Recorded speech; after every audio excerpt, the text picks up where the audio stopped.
puissant. Cœur à cœur. Consolation, transformation. Cœur à cœur. Délivrance et joie. Cœur à cœur. Témoignage puissant. Cœur à cœur. Consolation, transformation. Cœur à cœur. Délivrance et joie.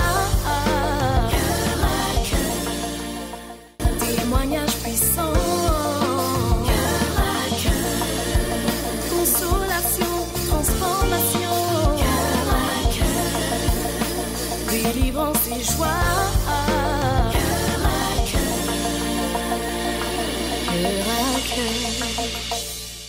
Alors nous allons continuer avec une auteure. Elle a un nom original, Kemiska Jessica, j'imagine. Ouais. En tout cas, si Dieu me donne une autre fille, on va puiser l'inspiration quelque part ici. Hein? Kemiska. Son témoignage est inspirant. Il est celui d'une femme qui, face à des défis tels que la trahison, une quête d'identité, a pu trouver la force de se relever grâce à sa foi en Dieu. Plongeant plutôt ainsi dans les Écritures, elle découvre comment se libérer des jugements des autres et embrasser l'amour divin.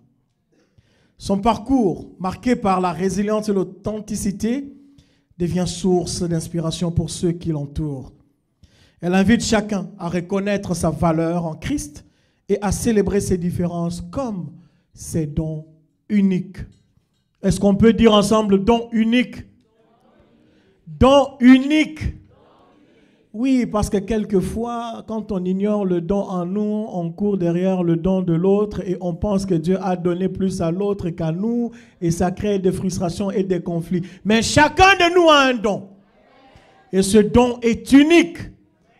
Et quand tu le découvres, peu importe ce que fait l'autre, cela n'ébranlera pas ta foi. Cela ne brisera pas ta relation. Tu vas investir dans ton don, le rendre productif et le mettre également au service des... Dieu donne pour qu'on donne. Monsieur, dame, madame, Jessica Kemiska.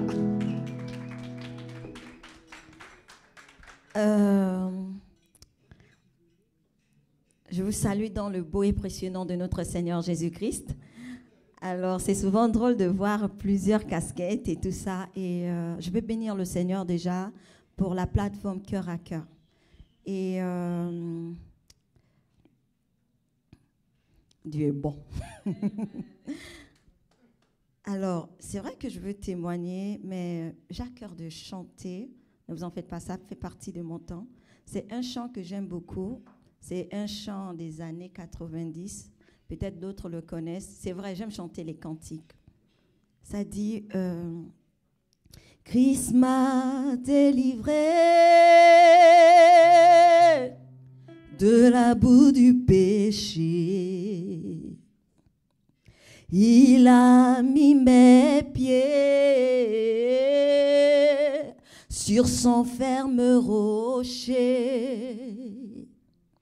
Et il a mis dans mon cœur un chant de bonheur. Christ m'a délivré de la boue du péché. Ça, c'est mon témoignage. Alors, je m'appelle Kelenge Mibambo Ingrid Jessica. Mon nom est tellement kilométrique que parfois, quand il faut écrire, c'est tellement long. Et donc, j'ai réduit ça à K-E pour Kelenge, M pour Mibambo, I pour Ingrid, le Ska de Jessica. Donc, c'est ce qui fait Kemiska Jess. Tout ça, c'est moi. Et alors, moi, je veux rendre tout l'honneur et la gloire à Dieu. Et comme passage, c'est le psaume 139. Et dans le psaume 139, pour ceux qui ont des difficultés à croire qu'ils sont aimés de Dieu, ou celles qui pensent qu'elles sont nées peut-être pour accompagner les autres, qui n'ont pas encore trouvé un but à leur existence, je vous encourage largement de méditer sur ce passage-là. Et l'autre passage, ce serait Exode 25, le verset 16, qui dit ceci, je paraphrase. « Tu mettras dans l'arche le témoignage que je te donnerai. » Il est important pour nous de savoir que c'est Dieu qui donne le témoignage. C'est Dieu qui nous a donné la vie, qui nous a amené à l'existence, donc c'est lui qui nous donne le témoignage. Et la grâce de Dieu, quand bien même on ne se rend pas compte, elle est toujours dans nos vies. J'ai commencé à citer le psaume 139 parce que c'est un passage particulier pour moi. Moi, depuis le jour où ma défunte mère a su qu'elle était enceinte de moi, j'aime dire que Satan faisait ses heures supplémentaires. Parce que je n'étais pas le premier ni le deuxième, j'étais le troisième enfant de ma mère.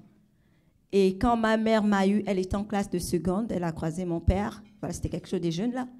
Et comme par hasard, elle a été poussée de m'avorter. Mais Dieu est bon. Sa main était déjà sur ma vie. Elle a pris toutes les médocs possibles. Sors, je ne sors pas. Parce que Dieu avait mis sa main dans ma vie et je suis là aujourd'hui. Et quand ma défunte mère, je rends grâce à Dieu comment Dieu a parsemé dans le parcours même de mon existence des bonnes personnes pour m'encourager. Et il y avait une dame qui lui avait dit, tu sais, il y a des enfants qui ont des esprits forts. Il y a des enfants qui ont des destinées que Dieu a envoyées, qu'il ne faut pas tester. Si tu insistes, toi, tu vas partir. Et là, ma mère écoute cette personne, elle décide de me garder, elle accepte la grossesse. Elle est toute contente pour ça. Et à 8 mois, à quelques temps, presque en terme, les médicaments, qu'on peut dire que les actions qu'on pose aujourd'hui ont parfois des répercussions plus tard. Et là, un soir, elle a envie d'uriner, elle fait une fausse couche. Elle fait une hémorragie, on l'amène à l'hôpital. Et là, on se rend compte qu'on cherche tout, par tous les moyens pour arrêter l'hémorragie. On se rend compte que non, il y a un autre enfant. Et c'est moi. Donc, et là, quand ma mère était enfant unique, on dit à ma grand-mère, votre enfant, il y a un autre enfant, qu'est-ce qu'on fait? Ma grand-mère dit, moi, je n'ai qu'un enfant, on sauve mon enfant. Celui qui est dans le ventre, je ne le connais pas. Mais même là encore, Dieu était bon. Parce que le médecin a dit, elle a un groupe sanguin rare, je crois, ou négatif ou plus, comme ça. Et là, il n'y a plus de sang. Soit on garde les deux, ou on perd les deux. Donc, vous ferez mieux de prier. Et elle a été clouée sur le lit de l'hôpital, jusqu'à ce que je naisse. Interdiction de monter, de descendre.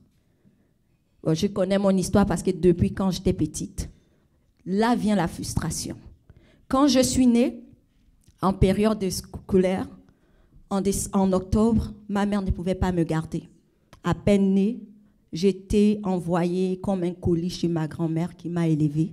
Et Dieu merci, elle était ma grand-mère, elle était une princesse, la fille d'un chef d'État roi, M. Maudit. Et vous savez, en Afrique, quand on parle de roi, de royauté, de trône et tout ça, et à cette époque, mon arrière-grand-père avait 10 épouses. Mon arrière-grand-mère était la 5e épouse. Et donc, il était roi sur 10 territoires. Et ma grand-mère était quelqu'un qui était consacré à ne jamais se marier. Elle a été élevée par des esprits de eau. Donc, il y avait un patrimoine dans tout ça. Et moi, j'ai grandi dans des contes où je me disais que c'était des histoires. Les histoires des royautés, je me disais que c'était des histoires. Mais j'ai été élevée dans une forme de rébellion, de ne pas servir ça. Donc, j'avais toutes les interdictions parce que j'étais fragile. Faut pas faire ceci, faut pas manger ceci, faut pas jouer, faut pas. Et je me suis retrouvée comme renfermée. Mais j'étais choyée tout étant renfermée. Et quand Jésus, la parole de Dieu, vient dans ma vie, quand bien même beaucoup de personnes disaient, oui, la fille de... Elle est ceci, elle est d'une grande famille, elle a ceci, elle a cela. Mais on peut être comme ça, comme dit la Bible, mais en réalité, on est triste dans le cœur. J'étais un enfant triste. J'étais un enfant que quand tous les autres étaient là, je ne pouvais pas parler. Je ne parlais pas souvent. J'observais beaucoup parce que j'avais horreur de l'hypocrisie humaine. Et donc, j'observais beaucoup, je parlais peu. Pour parler, il fallait que j'observe des personnes longtemps. Mais quand la parole de Dieu est venue dans ma vie, la chose que la parole a faite en premier, c'était déjà de m'amener à réaliser. Donc, j'étais comme en quête d'identité. Ma grand-mère, pour qui moi, je voulais ressembler. Quand ma grand-mère s'habillait pour danser, des vêtements de princesse, allez-y voir. Moi, je rêvais ça. Mais elle m'interdisait d'embrasser ça. Au point même en 2000, quand elle est morte, j'ai eu la grâce de voir ma grand-mère mourir. Moi, je m'attendais à ce qu'elle me donne un pourvoir, quand bien même j'allais à l'école des dimanches. Mais elle, ses dernières volontés, c'était, je t'ai déjà dit, ça, c'est pas ta voie. S'il y a quelque chose que je dois te donner, suis Dieu. Parce que le chemin de Dieu est bon. Donc pour moi, la foi était pour moi comme les dernières volontés. Les autres reçoivent des maisons, de l'argent, mais moi, c'est une direction. Suis Dieu et tu vas t'en sortir. Parce que ça, c'est pas le chemin. Et après ça, il y a eu une succession de tellement de choses. Et j'ai commencé à plonger mon regard dans la parole de Dieu. Et je me disais, bon, qui suis-je en réalité? Moi, je pensais que, oui, je suis la petite fille de M. Maudit Alphonse, quelqu'un, un politicien de son époque, craint, même encore aujourd'hui dans sa région, porte encore son nom. Et les gens tellement peur encore, même aujourd'hui à la mention de son nom, les gens peur. Il y a des histoires là-dessus. Et moi, finalement, je suis qui? Je ne peux pas être initiée, donc je ne peux pas passer par des rites de passage, parce qu'interdiction formelle. Jusqu'en génération en génération, ma grand-mère a dit, plus personne dans ma lignée ne doit passer par des rites de passage. Chez nous, il y a des rites de passage comme le diable. C'est un rite de passage. Le Mwiri. Il y a tellement de rites de passage, allez-y voir. Et donc, j'ai grandi dans ça. Et ce que j'ai trouvé pour aller vers la fin, ce que j'ai trouvé bon dans la parole, exemple dans le livre, Résilience et témoignage dans la trahison, c'est que la trahison, c'est une douleur souvent que tout le monde porte en soi. On ne parle pas souvent assez de ça, mais elle est là. Parfois, on peut vivre la trahison, mais on ne le dit pas. La trahison peut avoir des sources telles que les promesses, souvent les parents qui avaient des enfants, je veux te donner ça. Et après, quand vous ne réalisez pas des promesses, les enfants se sentent trahis. Donc, autant ne pas faire des promesses qui ne sont pas tenues. Et moi, l'une des trahisons que j'ai eues, c'est que quand ma mère, exemple, est décédée, je m'attendais à recevoir de l'aide de certaines personnes, mais je n'ai pas reçu cette aide. Je m'attendais, j'avais des attentes vis-à-vis de mon défunt père, je n'ai pas eu ces attentes.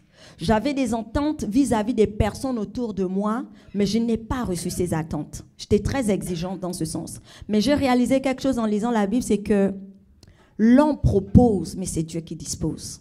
Si quelqu'un se propose de me faire du bien, si Dieu n'a pas disposé que cette personne me l'apporte, même si la personne peut faire tout ce qu'elle veut, ça ne viendra pas. Parce que Dieu a un objectif à atteindre avec ma vie. Et ça a été la première guérison que j'ai eue. L'autre guérison que j'ai eue par le biais de la parole, c'était que toute chose concourt au bien de ceux qui aiment Dieu. C'est vrai que je ne comprends pas encore ce qui se passe là, mais chaque situation de ma vie me prépare à rencontrer quelqu'un. C'est pas parce que, avant, j'amenais tout vers moi, que c'est à cause de moi, parce que est-ce que j'ai fait quelque chose de mal, et je me morfondrais. C'est pas ça souvent. Parfois, les situations qu'on vit, ce sont des arguments, peut-être pour écrire dans 10 ans, dans 20 ans, des livres, des chansons, des paroles, comme disait la sœur tantôt dans les témoignages. C'est parfois lié à notre destinée. Et donc, l'image que le Seigneur m'a souvent donnée, c'est l'image d'une plante de tomates. Vous savez, la tomate, elle porte des fruits. Et j'aime particulièrement la tomate cœur de bœuf. C'est une tomate qui est juteuse, elle est grosse. Mais souvent, la plante, elle est petite. Et on met des tutoriels autour de la plante pour l'aider à porter le fruit. La tomate ne peut pas porter la tomate si elle n'est pas attachée à un tuteur. Et nous sommes tous liés dans la vie. Et l'autre chose aussi, pour finir, l'un des reproches que j'ai longtemps souffert, c'était « Jessica, t'en fais trop. Tu prends trop d'espace. C'est pas possible. Assieds-toi. Est-ce que... Arrête. » Chaque fois quand des personnes me disaient des paroles comme ça, ils ne savaient pas que c'était des couteaux qu'ils mettaient dans mon cœur. Parce qu'ils ne savaient pas que je n'ai jamais voulu prendre la place. Je n'ai jamais voulu être devant la scène. Je n'ai jamais voulu. Je n'ai jamais voulu. Mais souvent des personnes, sans le vouloir, sans le savoir, ils s'octroient un droit de projeter leurs images erronées sur des autres. Et sans le vouloir, ils blessent avec des mots. Et ça m'a tellement fait mal. Et j'ai eu cette délivrance cette année, au mariage d'une de mes sœurs à l'église. Son mariage, elle voulait que je fasse, que je sois soit dame des compagnies ou fille d'honneur. Je lui ai dit, abstiens-toi, parce que ce n'est pas pour moi. Elle m'a dit, mais tu vas être partout. Je lui ai dit, et tu vas être fatiguée. Je lui ai dit, ne parle pas pour moi, parle pour toi. Et quand elle était en train de le dire, je ne réalisais pas que la réponse que j'étais en train de donner, que c'était le Saint-Esprit qui était en train de me délivrer. C'est après que je reçois la parole, je me dis, mais Seigneur, pourquoi? Et là, il m'amène dans Matthieu 25, où il est dit la parabole des dons et des talents. Le Seigneur, je paraphrase comme ça l'histoire, c'est un maître qui va quelque part et il donne des dons. À l'un, il donne 5, à l'autre, il donne 2, à l'autre, il donne 1. Et la Bible dit selon sa capacité. Sa capacité. Et souvent, aujourd'hui, la société dans laquelle nous sommes, il y a un mensonge, c'est de l'uniforme. On veut que tout le monde soit égal. Quand on regarde ici, la beauté de la salle, c'est que nous sommes différents. Et ce qui fait que tous on a 1. Avant d'aller à 5, on commence par 1. Avant d'aller à 2, on commence par 1. Tous, on a reçu le don de la grâce, le salut en Jésus-Christ. Donc, on n'a pas d'excuses. On n'a pas besoin de dire qu'il faudrait d'abord que moi, je vive ça pour pouvoir servir le Seigneur comme ça. On peut tous s'identifier en Christ pour porter du fruit. Parce que c'est Dieu qui nous fait vivre ces choses-là. Et quand j'ai compris ça, je dis, Seigneur, merci. Maintenant, quand des personnes projettent des images, ça ne me blesse plus. Je dis, moi, je viens faire ce que j'ai à faire. Tu comprends, tu ne comprends pas, ce n'est pas mon problème. Moi, j'ai fait, Dieu m'a donné un talent. J'ai la responsabilité de travailler pour que le 1 devienne 2. Et quand le 2 devient 2, il devient 4. Quand le 4 devient 4, il devient 8. Mais pas m'arrêter là. Donc, c'est pour encourager à chacun de nous. Travaillons pour la multiplication des dons et des talents que Dieu nous a donnés. Et relâchons les personnes qui peut-être ne croient pas encore en nous parce qu'ils attendent que le don, toi tu as 1. Mais Dieu a prévu qu'il croit en toi quand tu vas arriver à 10. À 20, à 30. Et sur ce, tous les chants, les CD sont gratuits. Moi, je ne les vends pas, là. Si vous voulez donner un don, c'est vous. Et chaque chant ici, ce sont des paroles, des méditations, des passages bibliques que Dieu m'a donné, des délivrances. Chaque chant est un témoignage de délivrance que Dieu m'a donné. Le livre Résilience et témoignage, je vais bénir le Seigneur vraiment pour maman Nathalie. C'est vraiment l'une des personnes sur mon chemin qui m'encourage dans ce que... Et aussi le pasteur.